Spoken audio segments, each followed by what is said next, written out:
Trust in the promise of innovation appears to be in peril.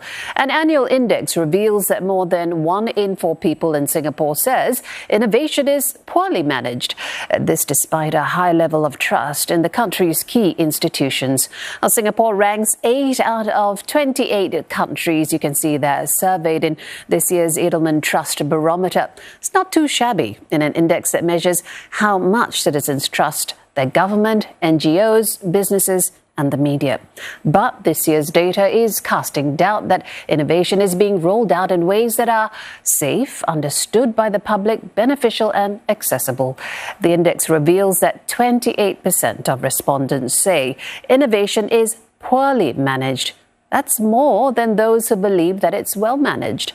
Also, 1 in 2 feels that government regulators lack adequate understanding of emerging technologies to regulate them effectively. Maybe one consideration is that, we usually seem to always have our ducks in a row, whereas with emerging technology and innovation, a lot of it is iterative, right? And there's a lot of new areas that we are entering now. So perhaps it's also not so much a criticism, but also an acknowledgement, right? That I think we are all figuring it out.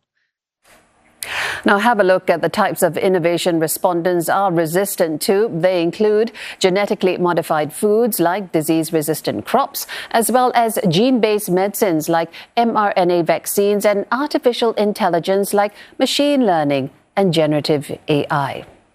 Now, the perceived mismanagement of innovation is felt the most by people in the middle income bracket and by Singaporeans aged 18 to 34 years old. We've been seeing the rapid rise of innovation to solve some of the world's biggest and most complex problems, from healthcare to climate change and education. But we're also seeing how innovation can be politicized, leading to a global referendum in society in topics ranging from vaccine mandates to generative AI.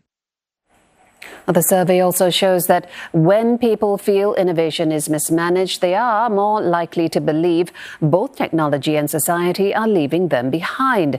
Almost 3/4 of respondents feel that way about technology, and more than 80% say the same about society. When it comes to which of the 4 key institutions are best placed to reverse this trend, the government is in the lead with 76%, followed by businesses, NGOs, and then the media. There's also increasing demand for businesses to collaborate with authorities on innovation. 74% of respondents in Singapore say they would trust business more if they partner with the government, and that's compared with 61% a decade ago.